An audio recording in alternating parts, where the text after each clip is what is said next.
Okay, so you know we got to talk about this. Oh, yeah. We're going deep today. Deep. On the 2024 U.S. presidential election. Oh, boy. We're looking at this excerpt from the Wikipedia page, and, well, I mean, everyone thinks they know what happened, but it was wild. it really was. Buckle up, because we're going beyond the headlines today. Beyond We're talking about the real factors that led to that outcome, yeah. to that outcome. Which, honestly, it Yeah. still feels surreal to even say it out loud. No. Right? Just saying it. It feels like a fever dream. It really does. So let's just get right into it. Let's do it. Let's talk about the outcome.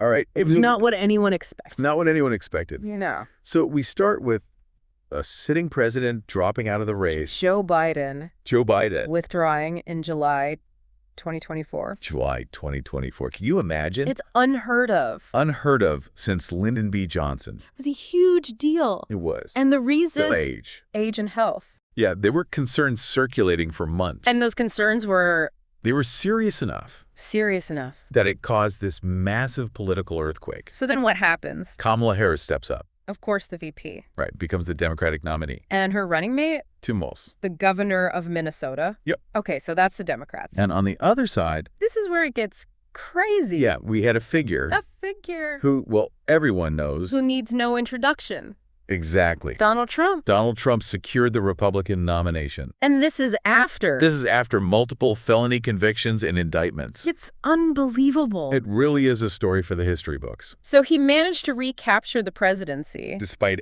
everything. after everything that happened. After all the events surrounding the 2020 election. I mean, how? It's a question a lot of people are still asking. It's mind-blowing. It is. What allowed for this comeback? That's what we're here to figure out. We got to unpack this. We- What were the issues that resonated with voters? Well, the economy was huge. Of course, the economy is always, It's always a factor. especially after the pandemic Yeah, and with inflation and automation, and jobs. people were worried about their livelihoods. Absolutely. Is front and center for a lot of voters. Makes sense. People vote with their wallets. Yeah, it's pocketbook issues. But it wasn't just the economy, right? No health care was still a major concern, Of course. and the state of American democracy itself. Yeah, things felt fragile. Very fragile. And then there was the war between Israel and Hamas, Right, on the global stage. adding to the anxiety. Absolutely. So we've got this mix of concerns. Domestic and international. It was a lot. It was a lot for people to process. A nation facing uncertainty on multiple fronts. And that's just the big picture. There's more. Oh, yeah, we're just scratching the surface. We're going to dive into some of those other hot button topics. Ones that really fueled this election: Things like violent crime, immigration, gun policy, racial inequality, climate change, deeply polarizing issues, every one of them. tapping into those divisions. And we're already there. Exactly. So how did these issues actually play out on the campaign trail? You know which one really became a flashpoint? I think I know where you're going with this. Immigration. Immigration. It highlighted the different realities, The different ways people were seeing. the challenges facing the country. It was fascinating how differently. Different groups viewed it. Yeah, the polling showed it was so important, Huge for Trump supporters. but not so much. For Harris supporters. It's like we were living in two different countries. It felt that way. And on top of all this, There's the issue of election integrity. oh yeah, this election was under a microscope. Like never before. Remember all those legal challenges? Trying to keep Trump off the ballot Citing the 14th Amendment? and his role in January 6th. It was a constitutional showdown. It was. And of course, this is all happening. Against a backdrop of distrust From 2020. from those claims of a rigged election. So what kind of impact did all of this have? On the election itself, Yeah, I mean, it put immense pressure on election officials they were already overwhelmed. with increased workloads. And all those public records requests It was a test of the system. were real stress tests. And then there's the foreign interference. Oh, right. We can't forget about that. That was the icing on the cake. The cherry on top. Russia, Run. all meddling in the election. Oh, according to intelligence reports, What were they hoping to achieve? they each had their own agenda. I bet. China seemed focused on sowing chaos. Undermining trust in the system. Right. And Russia appeared to be working in Trump's favor, Interesting. trying to weaken support for Ukraine and NATO. In Iran. They were trying to sway things against Trump. Using disinformation tactics? Online, yeah. So we have these three major players Each with their own goals. using all these different tactics to manipulate public opinion. Like something out of a movie. It's a wild time.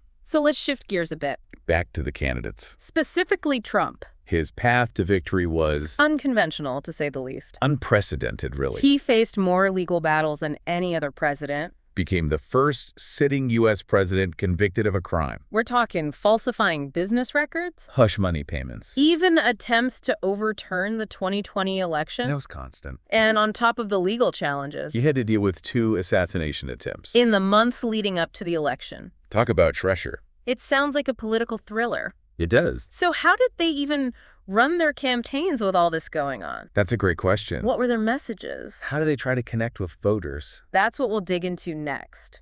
All right, so we've set the stage right. A deeply divided nation. A wild political scene. 2 candidates with completely different visions. And now we get to the results. To the aftermath. What happened after all the votes were cast? What do the results tell us About the country. about the voters? About where we are. Well, the exit polls were pretty fascinating. Oh, I bet. Over 90% of counties swung towards Trump Wow. compared to 2020. 90%. Yeah, it was a much bigger shift than anyone expected. That's massive. Was mostly rural areas? It was pretty consistent Really? across both rural and urban areas. So it wasn't just a red state, blue state thing.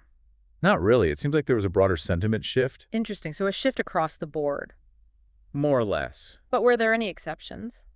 There were some interesting trends in the suburbs. Okay, let's talk about that. Suburbs with lots of white, college-educated voters. They didn't swing as much. They seem to resist the overall trend. Like where? Places like the suburbs of Atlanta, Indianapolis, Milwaukee. So education level played a role. Seems like those areas maintain stronger support for Harris. It's like a puzzle. You can start to see the pieces. We're piecing it together. Yeah, different factors at play. What about racial and ethnic voting patterns? One thing that stood out was Trump's increased support among Hispanic voters.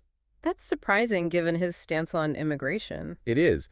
But remember, voter motivations are rarely straightforward. True. For some Hispanic voters, the economy might have outweighed immigration concerns. It's about priorities. It is. Where did we see this trend the most? South Florida, the Rio Grande Valley, those are hotspots for Trump's gains. Interesting. But what's even more striking is that he made inroads even in states that voted overwhelmingly for Biden in 2020. Oh, wait, even those Democratic strongholds. Yeah, even states like New York and New Jersey swung over 10 points towards Trump. That's wild. It really shows the scale of his comeback. What about black voter support?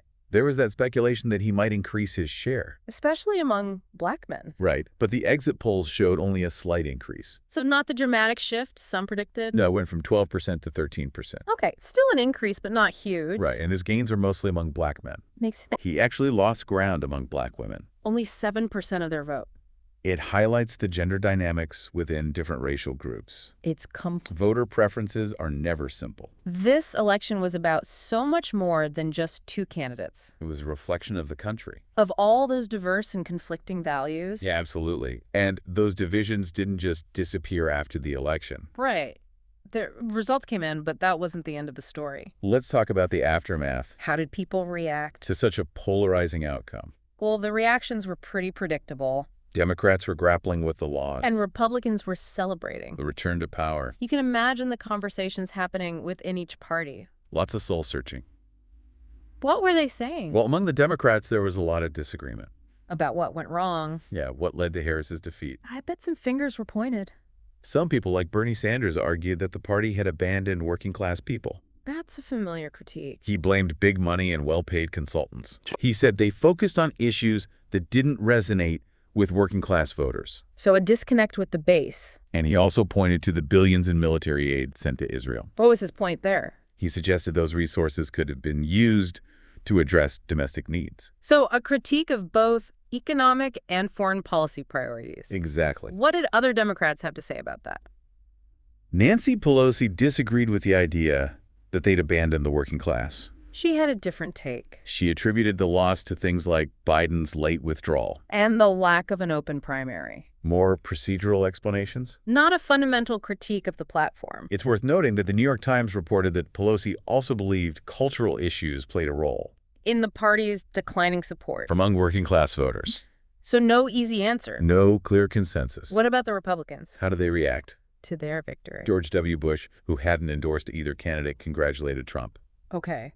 He highlighted the high voter turnout as a positive sign. a sign of a healthy democracy. right? And Obama and Michelle Obama released a statement, Acknowledging their disagreements. but emphasizing the importance of a peaceful transfer of power, A call for unity. despite the divisions. What about Harris? How did she handle her defeat? She conceded to Trump on November 6th, 2024. And the media had a field day. They did. There was so much analysis. What were the main themes?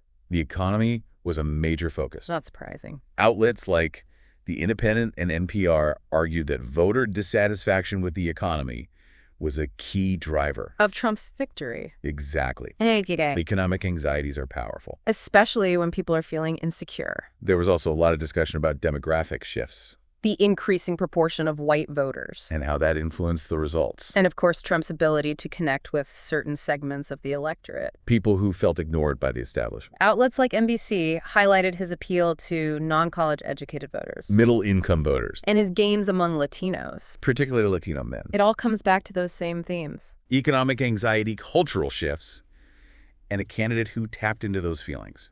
And Time magazine even suggested that Trump's strategy of minimizing his controversies And delaying his legal troubles until after the election, played a role in his success a calculated move, to control the narrative. and keep the focus on his message. And then there's the changing media landscape. The influence of alternative media. This is where it gets really interesting. Trump mastered social media and influencers He knew how to use those channels, to connect with specific audiences. bypassing traditional media. The New York Times pointed out his use of podcasts, online streamers. Wait, really? Even those? Even figures from the so-called manosphere.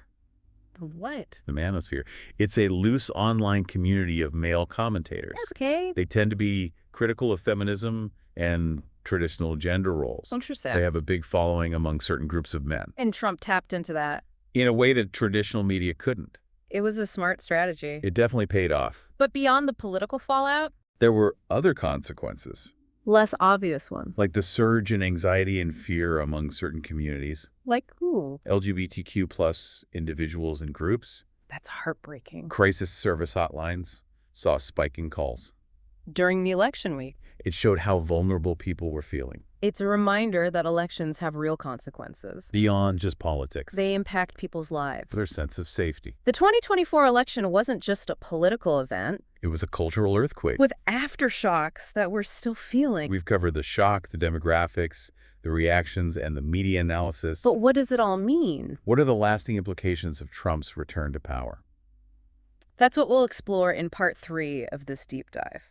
Okay, so we've talked about the election itself, the results, the reactions, and now I think it's time to talk about the aftermath. Yeah. What happened after Trump's victory? What were the immediate effects? Did anything change right away? Well, one of the first things we saw was actually a reaction in the financial markets.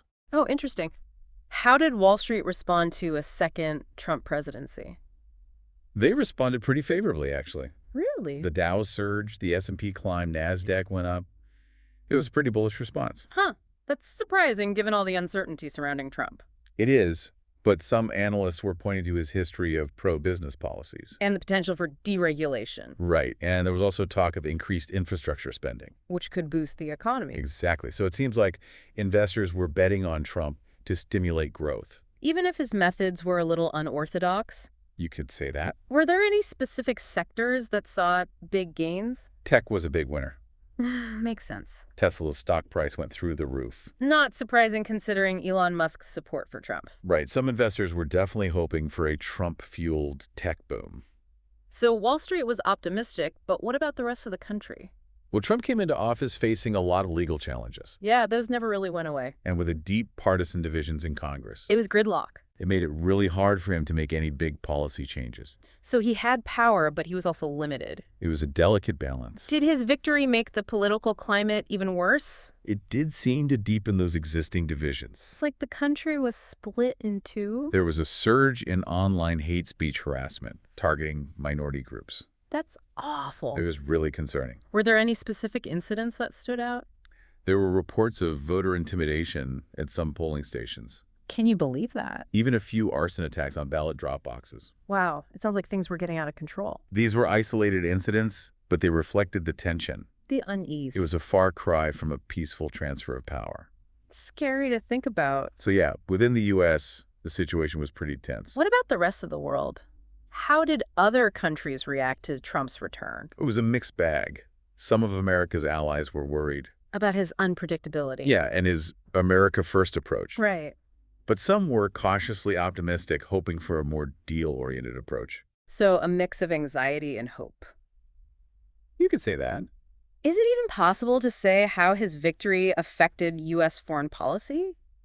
It's hard to say for sure, because the world was already in a state of flux. There were conflicts everywhere. Alliances were shifting. It was a chaotic time. But Trump's rhetoric, And his skepticism of international institutions. that definitely caused some ripples. Yeah, it created a sense of unease on the world stage. So to sum it all up, we had a divided nation, a president facing legal battles, and a world watching nervously. It was a recipe for instability. What are the big takeaways from all of this? What does it tell us about America's place in the world? I think the biggest takeaway is that this election wasn't just a one-off event. It was part of a larger trend. It exposed some deep-seated issues. It wasn't just about who won or lost, It was about the forces shaping American identity. and America's role in the world. What are those forces, those underlying currents? Well, we're talking about things like economic inequality, Cultural shifts, the power of social media. the erosion of trust in institutions. These are big, complex issues. With no easy answers. So where does that leave us? What does this mean for the future of American democracy? That's the question, isn't it? I think it all comes down to our ability to have honest conversations, To find common ground. to rebuild trust in the system. That's a tall order It is, but it's essential. if we want to preserve a free and just society. Well, this deep dive has been fascinating. We've uncovered some surprising facts. We've explored the complexities of American politics. And we've considered the global implications of this election. It was a turning point in history. And it's a story that's still unfolding. The events of 2024 continue to shape the world today. And they will likely have ripple effects for years to come We have to keep learning, stay engaged, and keep asking the tough questions. about where we go from here. Exactly, because the future of American democracy depends on it. Thanks for joining us for this deep dive into the 2024 U.S. presidential election. It's been a pleasure exploring this with you.